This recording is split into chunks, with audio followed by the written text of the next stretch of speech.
NBC Sports Chicago dropped an article trying to predict the Chicago Bulls starting five rotation, which has seemed to cause a little discourse amongst Bulls fans. We're going to take a look at that. Plus, we're going to take a look at teams that could reportedly trade for Lonzo Ball, according to Bleacher Report. And lastly, the Bulls signing another guard, which we dropped a breaking news episode on. I want to dive a little bit deeper into that. We're going to get to all that and more right after this. You are now tuned in to Chicago Bulls Central, your number one place for all Chicago Bulls news and content.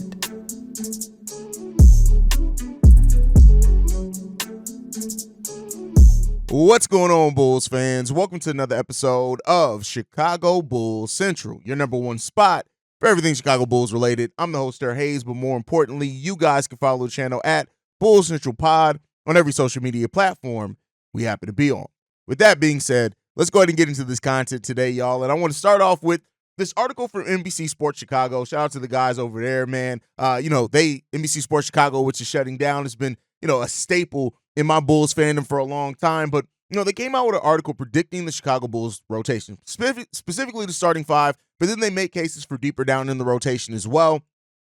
And I thought at this point, the starting rotation was pretty simple. Now, I have seen people like my bro, Eco Bean, who, shout out to him in the comments. No personal shots there. That's my guy. But he's weird. Eco know he weird. Shout out to Eco. But, even with some other people on what the Bulls rotation is, there are some people that still are holding out this thing that Lonzo Ball is going to start. And I'm telling you guys right now, you can take, if it changes, I'll stand here as adamantly as I'm saying it now, and I'll say that I was wrong. But right now, I'm going to tell you guys, if anybody is holding out hope for Lonzo Ball to be the starting point guard of this team, you got to let it go. It's not going to happen. And I feel really confident in that. It's not going to happen. When you look at Lonzo is not going to play back-to-backs. He's not going to play more than 15 to 16 minutes per game. And because of that, even regardless of where he is in his health, you're not going to start that. You want continuity and chemistry there.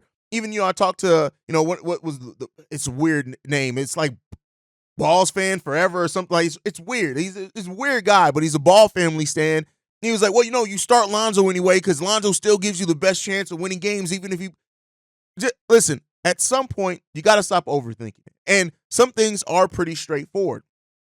And the starting five of the Chicago Bulls are one of those things. It's pretty straightforward. Even my fam Winton Mahorn, who's like, oh, well, technically, anybody who comes into training camp, if they're not ready to go, they're going to lose their starting position. No, the starting five is set. Training camp isn't like NFL training camp. It's not really this thing where you're going through the rigors unless you have an open position to where, like last year, it was the camp battle. But even then, when you look at the last couple of years, we pretty much knew who was going to be the starting point guard. The year that Ayo Dosunmu won the starting point guard role, we basically knew who was going to win that starting point guard. He was the starting point guard from the first preseason game. Look at last season. Yeah, they said it was an open battle. Kobe White was the starting point guard. We heard very early on Kobe White was going to be winning the starting point guard role. NBA training camp is not like NFL training camp. It's typically the thing, it's straightforward. The only way that somebody typically loses a starting position in training camp is if A, they were already questionable if they were going to start anyway, B, maybe there's an injury, or C, it just comes into a area where they are so bad and somebody just outshines them completely. But pretty much the starting lineup is set, and it's set for the reasons that we know. Josh Giddey is going to start. You just traded for him. He's going to be your start. He's going to be one of your starters there. You invested in him. You need to see what he's going to bring before you have to extend him at the end of this summer. You're not taking away Kobe White's starting position. Zach LaVine's going to start, if for nothing else, for the fact that you're trying to increase his trade value, but also because he probably offers you the best situation of some scoring and some shooting you're going to need out there with the starting lineup. And then I'll say right now, there's Patrick Williams is probably going to be the starter. He's been the starter coming out of every training camp. No matter how his season has ended, he's been the starter coming out of training camp. There's no reason to think that's going to change now. Yes, you have Modest Bucilis there. Yes, you still have Torrey Craig there. But I will say I won't say it's 100%, but it's a likely thing that Patrick Williams is the starter, and then Nikola Vucevic. But we've heard that Vooch, and we heard that Jalen Smith was promised an opportunity to win the starting center role. So again, just because you heard that with Jalen Smith, it doesn't mean that it extrapolates to every single position. So I think the starting five is a pretty straightforward thing, right? Now, if Modest Bucilis comes in, and let's say for some reason Modest Bucilis is so far advanced than what even he looked like in Summer League, maybe you start making some changes there. But Torrey Craig is who he is. He's who he's always going to be and who he's always been. You're not going to start Jalen Smith at power forward next to Vooch. only because he's the only other thing you have closest to a center. And at that point, you're not going to eliminate any center depth. Adama Sanogo and Kenny Lofton Jr. are on two-way contracts, so no, they're not going to all of a sudden come into here and be the backup center permanently. So those are the type of things there. And then at that point, you're looking at what the rest of the rotation is. I would assume who's absolutely going to be in the rotation. There's no question about that. Jalen Smith is going to be in the rotation, whether he's the starting center or not. So that's your 7. Billy Donovan typically goes 8 or 9 deep with the 10th man that kind of floats around there. So that leaves a bunch of players fighting for the remaining of the minutes there. And so, we know the Bulls just signed THT, but again, it's a camp deal right now. That detail came out after our live stream yesterday, so it's a camp deal. Yeah, it's partially guaranteed, but it's still a camp deal, so that doesn't necessarily bode the best there. So you're looking at maybe Manas Busilis, right, as far as being a high draft pick for this team. And again, I've already talked about it. We've already debunked. Before people get to start typing, Billy Donovan has played more rookies than he is not. Ayo, Patrick Williams, both played, I should say, a lot of minutes their rookie years. Julian Phillips played 40 games when he missed a month and a half of the last month of the season. He probably would have been closer to 60 games. He played his rookie year. Dalen Terry didn't because he was extremely raw, and Marko Simonovic didn't because he was bad. So still a really big chance of Manas Busilis being in that rotation, which puts you at 7. You're then looking at filling out the rest of the Chicago Bulls rotation and a bunch of other players fighting over those rotational minutes that we're going to see how that shapes up, right? Like there's some people that think Chris Duarte, even though, a guard/forward is going to be somebody that you're going to have to play. You got Torrey Craig, who's a veteran there, who you may be looking to move by the trade deadline to a team who's going to be making his case to play for sure in that case as well. You got Dalen Terry, Julian Phillips, who's trying to earn spots in the rotation and so that they deserve to get played into this as well. So listen, there is a case for coming into this training camp. There are going to be a lot of people who are going to try to battle over those last few rotational spots for the Chicago Bulls. Now, will Billy Donovan do something different and maybe go 10 deep into his rotation, considering we're a younger team that has young pieces that you're going to try to want to see it? Chris Duarte, what can he bring you? He's still a player that is a restricted free agent also at the end of the season. You got your guys that in Lonzo Ball as well, if he is healthy. I do think the Bulls are going to play him. I don't think there's while I don't believe he's going to be a starter or even make a huge impact for the Bulls, I just got to see it before I believe it. I do know that if Lonzo's fully healthy, Lonzo's going to be in that rotation as well. They're going to try to get Lonzo out there to see. Now, because he's probably only going to he's going to be on a heavy minutes restriction and probably only get at the most 15 or 16 minutes, it's kind of easy to fill out the rest of the rotation there. But Lonzo's another one that could really throw this off. And if Lonzo is fully healthy, which again, in this context, fully healthy just means that he's cleared to play basketball. It does not mean that he's back to the Lonzo he was before he went down. But if he is fully healthy, yeah, they're going to want to try to work him out to see what he's going to be, give him that opportunity. And, that doesn't mean that he couldn't fall out the rotation if his body doesn't hold up. But I do think they're going to give him a chance. But it adds even more guards to your rotation.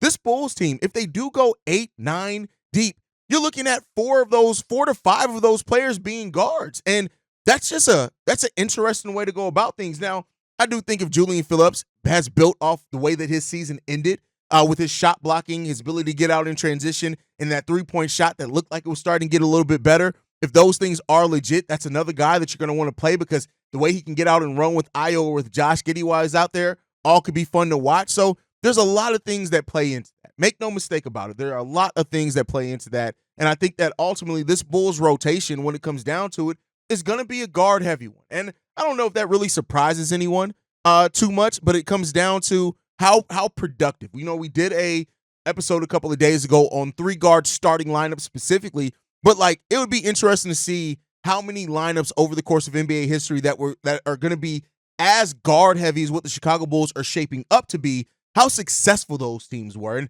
I may have some time over the weekend to dive into that research and look into that because this is going to be a guard-heavy team. And, that's without even if THT makes the team or anything like that. We'll talk about it when we get into the THT segment. But overall, this Bulls rotation, I think is pretty straightforward. I think you're going to have players competing for minutes, and that's what you want, right? I think that you want to bring in a spirit of competition to your training camp to where people are going to have to bring it, not just, to show what they've done or added, but if you want spots on this team, if you want consistent minutes on this team, You're going to have to first show it in training camp, and then you're going to have to bring it every single day because everybody on this team, if you have 3-4 games of bad performance, you could very well fall out of the rotation or, at least lose some of your minutes. And so, everybody has this thing that they are, with this team, that they have their doubts, they have their skepticism, right? We did an episode on that as well. But this Bulls starting lineup, man, is going to be one thing to watch how Billy Donovan and this coaching staff craft this thing. And, one of my biggest gripes with Billy Donovan is rotations, is lineups. I don't think Billy Donovan really plays situational lineups. He plays lineups where he has, at this minute mark, almost every game, this guy's going to come in. And that's cool, right? I think some teams get away with that when you have a rotation that's built solidly from top to bottom and then you have that set. But this Bulls team is a team that at such times needs certain different things depending on how that game's going. You may need more defense. You may need more three-point shooting.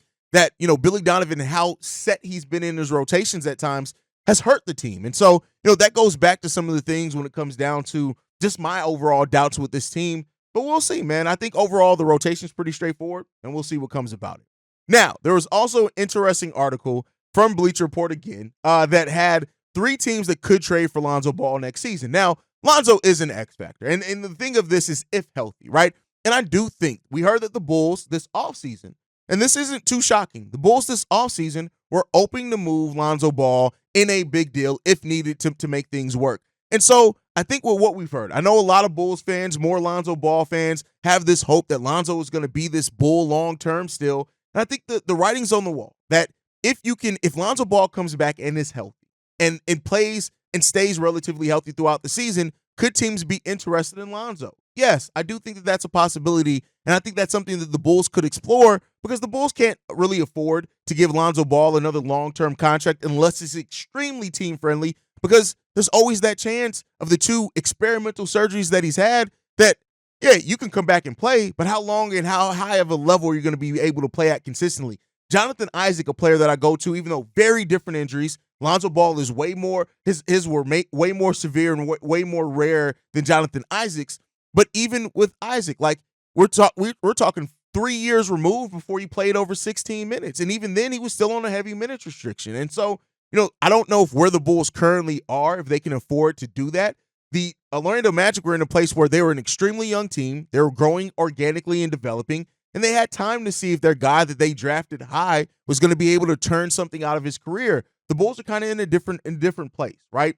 So if Lonzo Ball is healthy, these are the teams that they have that could make a move for Lonzo Ball near the trade deadline. And I actually agree with most of these. The San Antonio Spurs were listed as number 1.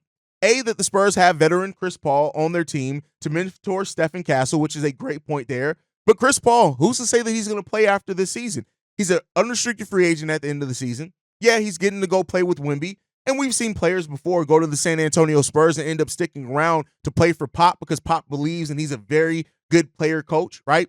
But at the end of the day, he's 39 years old and he may be playing his last season, or if he does play after this, maybe he does look to want to compete and be on the end of a bench for a team that can win a title since he hasn't been able to win one. And so what the Spurs then would be able to get is still a youngish player in Lonzo Ball. Those knees are old, but is that a pause? But nonetheless, those knees are got some miles. That's still a pause. That knees got some miles on them is still a pause. Nonetheless, he has a history of knee injuries. But he's still a player that if he shows ability to be healthy, and Castle is your point guard of the future, maybe you do have a Lonzo Ball that can back him up at 26 years old, 27 going into that. Maybe you look at it and say, hey, we can take this risk on Lonzo. We know he's not going to get a big contract at the end of it. Greg Popovich is a guy who's really good at using players to where they are. And the point guardsmanship of Lonzo Ball is an asset that the San Antonio Spurs can use. They also have tons of second-round picks that they can include in it. They have tons of first-round picks this offseason, so they may be more apt to give up those second-round picks. And in that case, that can make some sense. Lonzo Ball stepping in when Chris Paul's going down. The fact that he's a player that can play the 3-and-D role and be a playmaker, and he can actually play maybe with Castle and with Wemby at times as well if he's healthy. And I do think that the Spurs would be in a place to re-sign him for the cheap in the offseason. So I think that's a good pick there. And then next up, the Detroit Pistons. Now, this is not one that I think is as seamless as a fit as people think. Now, the Detroit Pistons do have $10 million in cap space. which Lonzo Ball's $20 million contract, you wouldn't have to match the rest of that. Now, the question is that with them having Jaden Ivey, with them having Marcus Sasser, with them having Cade Cunningham, do they really need another point guard? Now, Langdon, who took over as the GM of the Pistons, is the former GM of the Pelicans, and he's the president of the Pistons, and he's familiar with Lonzo Ball. So there could be a connection there in which he could be interested in bringing Lonzo Ball back because he's got to see him. Now, then again, the Pelicans let Lonzo Ball walk away in free agency, so maybe there's not as much there. But Detroit is a team that, much like the Bulls, does not draw free agents. They never have. They won't anytime soon unless these young players take a big step up. The Pistons also have second-round picks, and they have that $10 million in cap space, which they could look to move one of their other veterans then to try to match that salary of Lonzo Ball. Again, if Lonzo is fully healthy and they see something in him that shows, hey, maybe this guy can stick around here long term. So that's another case. And then lastly they have here is that a contender that's looking for either a boost or financial relief. And that is the thing that I think is the most likely scenario if you do move Lonzo Ball, is that you look at the Warriors, you look at the Pelicans, you look at the Lakers, you look at the Heat, you look at the Bucks. These are some teams that could be willing to take on Lonzo as they do need some role players. But at the same time, the fact that Lonzo's contract expires at the end of the year, they could be looking to take on that expiring money and end up getting off some money that they don't have. And so, the Nuggets and the Warriors specifically have some young players that they could be looking to flip. That's if they're trying to kind of build this thing around Steph Curry. And with the Nuggets, they're definitely trying to find a way to add some role players so they can go back to getting on championship runs. But Lonzo, the fact that his deal is expiring, I do think is something that's going to be there. Now, if Lonzo Ball is healthy, is a big if there, right? You cannot bet at this point on Lonzo Ball being healthy. That would be foolish to do at this point in time with where Lonzo is at his career. But there always are teams that are willing to take risks. And if Lonzo comes back to this Bulls team next season and he shows that he can play defense, that he can still hit some threes, that he can do that even in limited minutes, I tell you what, at a point of attack guard, a defender, I don't know if Lonzo's going to be as versatile of a defender as he was before he went down, just with as that knee is acclimating. Keep in mind, he still got to get back to the NBA game, get back to NBA speed. At one point, Lonzo Ball was guarding power forwards. Hell, we saw Lonzo Ball get switched on Jokic during his time with the Chicago Bulls and actually defend him pretty well for some stretches. Not like multiple positions, but he did pretty well at times. So there could be teams that absolutely could be interested at that point in time of acquiring Lonzo Ball. And so I think watch out for that. There are 3-4 players really on the Chicago Bulls team that I feel could be trade candidates at the trade deadline next year. The clear ones are Zach LaVine and Nikola Vucevic, right? That's clear. I think Torrey Craig is definitely that with his $2.8 million contract, which you talked about a couple of episodes ago. That's easily movable. And then I do think Lonzo Ball could present a risk-reward factor for some teams, or just outright cap relief if they're just looking at him as an expiring deal. And if they're looking at him as expiring and saying, hey, if he shows anything, we can give him a team-friendly deal to bring him back.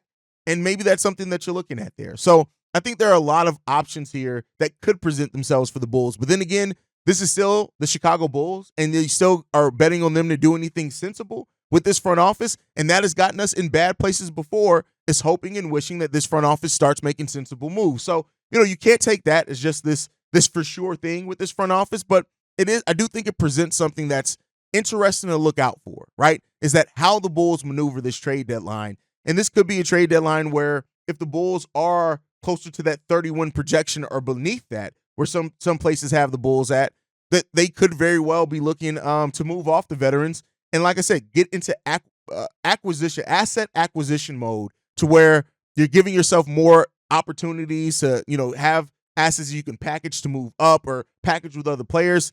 And so we'll see. Let me know what you guys think down below. Do you think that there's a chance that the Bulls look to move Lonzo Ball by this year's trade deadline? Or do you think they're just going to let the contract expire and then do whatever they decide to do at the end of the season? Let me know that down below. Now, before we go, we got one last topic. The Bulls did sign Talen Horton-Tucker last night, and we had an emergency episode on that. And it's another guard. Now, this was initially announced just as a partially guaranteed deal. It's since come out, and it's still partially guaranteed, but it's a camp deal. And so this basically means, much like I've told you guys before, that if they don't end up signing him to the main roster. This gets him a little bit of extra money. If they end up putting him on the G League team, it gets him some extra money there too. And this isn't a bad move for the Chicago Bulls. THT is not like this terrible player. He's a very flawed player, but he's a player that's averaged 10 points per game. He had his most productive season in 2022-23 with the Jazz, where he averaged almost 11 points, 4 assists, 3 rebounds, and he shot 41% from the field, 28.6% from deep, which isn't great at all. But this is a guy that I'm not mad at the Bulls taking a look at. Again, it's weird that we're doing another guard, but if he ends up, considering that he went throughout most of this offseason, was not signed by a team, if he just ends up on the Bulls G League team, waiting for another team to pick him up, I mean, it's no harm, no foul there. Now, I do think that it's interesting that it's partially guaranteed. We also have another partially guaranteed contract in Ernalot Batum. So is this now turning into maybe a camp battle between which one of them brings it more? Maybe. I'm not saying for sure that that's the case, but that may be the case there. But also, this could just be the Bulls just doing Clutch Sports a favor and getting one of their guys some money. And, that could very well be the end of it. We could just go through this with, by the end of the season, THT is or by the start of the season, THT is a non-factor. So, we'll see what happens with that. But I think ultimately this is just the Bulls adding to their training camp, bringing in the spirit of competition, and we'll see what happens there. But like I said earlier, the Bulls are going to be very, very, very guard heavy in that rotation. But you guys can let me know what you guys think on all the topics down below. Make sure you guys are following the channel at Bulls Central Pod. You can send us any feedback, questions, comments, concerns.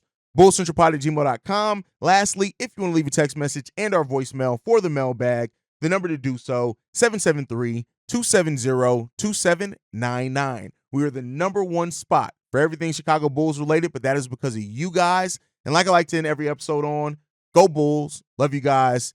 See you right if you can, y'all. Peace. This has been a presentation of the Break Media.